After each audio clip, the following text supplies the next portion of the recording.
I love Greek food, and today I'm taking those great flavors of a Greek gyro and I'm making a gyro burger grilled on the Weber Kettle.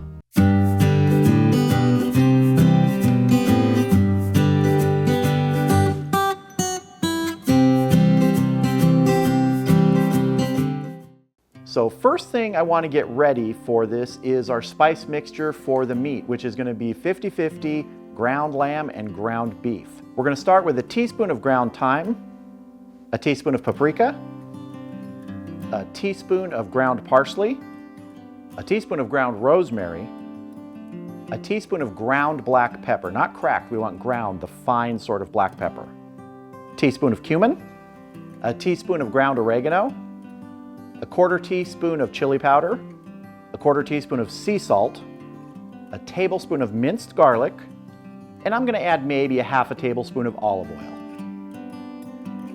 We're just going to mix this together into a herby paste. I don't need to taste it, I can smell it. So let's get our ground meat out here and make our burger patties. So in our bowl here we have 1 pound of 80-20 ground beef and 1 pound of extra lean ground lamb. And to this, I'm just gonna add that spice mixture paste we made. And it's time to get your hands dirty. You can already smell those spices coming off of here. All right, there we go. We've got 2 pounds of mixed ground beef and ground lamb with that great spice mixture in there. Let's form some burgers. So here is our gyro burger. No, I'm kidding. This is 2 pounds of meat. I want to thin this out so I can cut some burgers out of it. So I've got it resting on parchment paper and I'm just going to put another piece of parchment paper on top. And I'm just going to use my hands to press this out. You can use a rolling pin if you want. So I want this to be somewhere between 1/4 and 1/2 inch thick. I think we're looking good there. You can see those veins of some of that spice where it's kind of stuck together in a little bit of a group. That's going to be some very flavorful pieces of meat there. The way I'm going to cut the size burgers that I want is I'm just going to use this small dish that I've used before. I find it to be the perfect size for the burgers that I want. Just press down and turn.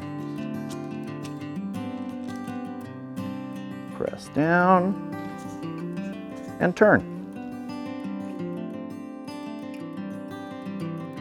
That's the perfect size burger for me. So what I'm gonna do is I'm gonna take the rest of the meat off of here that hasn't been formed into a burger, spread it out again, probably cut another 2 burgers out of this. These are some sizable burgers, yes. Then I'm gonna wrap these in some parchment paper and they're going in the refrigerator overnight. So I'm gonna get these put away and then we're gonna move on to our next step. So now what we're gonna make is a garlic lemon aioli. This is gonna go on our burgers when they're done. We're starting with a 1/4 cup of mayonnaise. To this we're gonna add 2 tablespoons of lemon juice, a tablespoon of minced garlic, and a 1/4 teaspoon of lemon zest.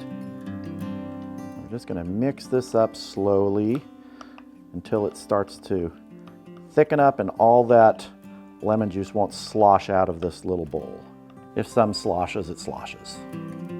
Now, if you want more garlic flavor in this, you can add more garlic. You can really punch it up. I want to get a little taste of this before I add salt and pepper. Oh, that's good. Definitely needs salt and pepper though. I'm just going to give it a good shake of salt, good shake of pepper, and mix this up. Now this is going to go in the refrigerator overnight with our gyro burgers, but you could make this an hour or 2 ahead. Just give it time to develop some of those flavors, let them mix and meld together. Now we're going to make an olive tapenade. That's going to really help dress this burger up when we grill it tomorrow. We're going to start with 3/4 of a cup of pitted Kalamata olives. We're going to add a tablespoon of lemon juice, a tablespoon of olive oil, and 2 tablespoons of capers. We're going to get our top on, and we're going to pulse this. I'm going to scrape this down a little bit. If you find that the tapenade is really not coming together, you can add a little bit more olive oil, and that's what I'm going to do here, maybe a teaspoon more olive oil.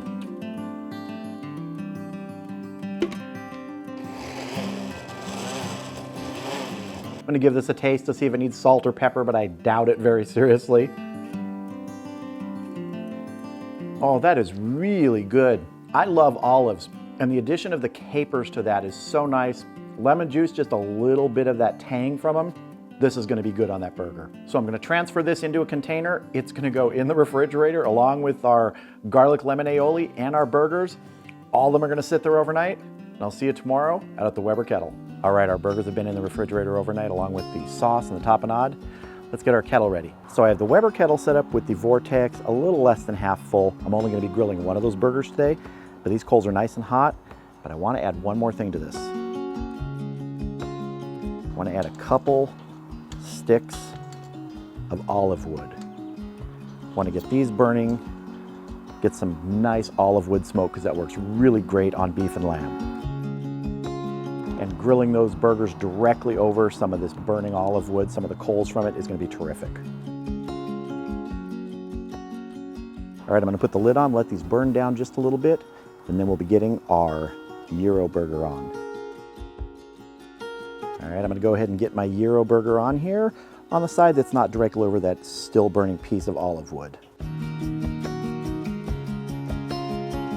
Now, because we're using ground lamb, you want to take ground lamb to 160 degrees internal. So we're going to cook this well done. If it was just ground beef, I tend to like mine closer to 145, 150. But ground lamb, got to cook it a little more. Got to tell you, the smell coming off the burger, but also that olive wood. Olive wood I love with beef, and I know it already goes good with lamb. All right, we're going to go ahead and give our burger a turn. Oh boy, that looks good. Want to give this a quick check and decide if we need to move it in direct. See, we're at 120, 130. I'm gonna give it another turn. So I'm gonna move it indirectly. Don't want to burn the outside. So we're gonna go ahead and get the lid on. Should be done in about 4 or 5 minutes. All right, we've been going about 4 minutes. Let's check it. 159, 160 actually. I don't know if you can see that on here. All right, we're gonna get this off, get it inside, and build our Gyro Burger. All right, here is our Gyro Burger. I have it on a toasted onion bun, and we're just gonna start building this now. So first thing I wanna do is I wanna put some of that Kalamata olive tapenade on top of this burger. I want to drizzle a little bit of our garlic lemon aioli on here. Sprinkle a few chopped tomatoes. I'm going to top it off with some pepperoni halves. Now you may be saying, why no cheese? Why no feta cheese? That'd go perfect on this.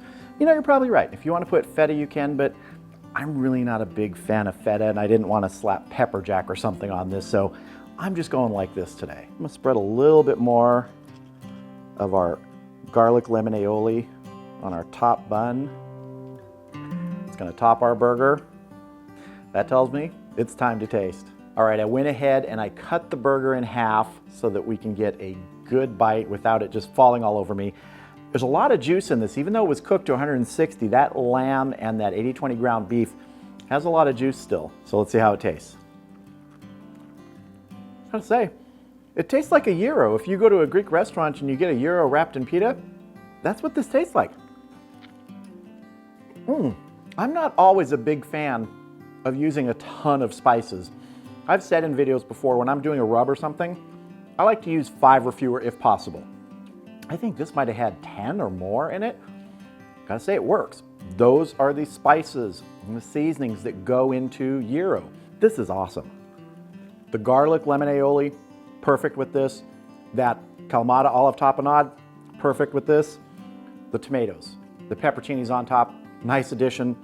But come on, it is that burger, that Gyro Burger with the lamb and the beef. 50-50 mix. It just works perfectly in recreating those gyro flavors.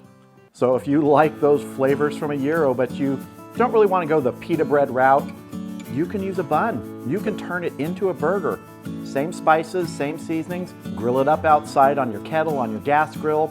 If you have some olive wood, try it. It's amazing. For me, this is just about perfect. Oh yeah.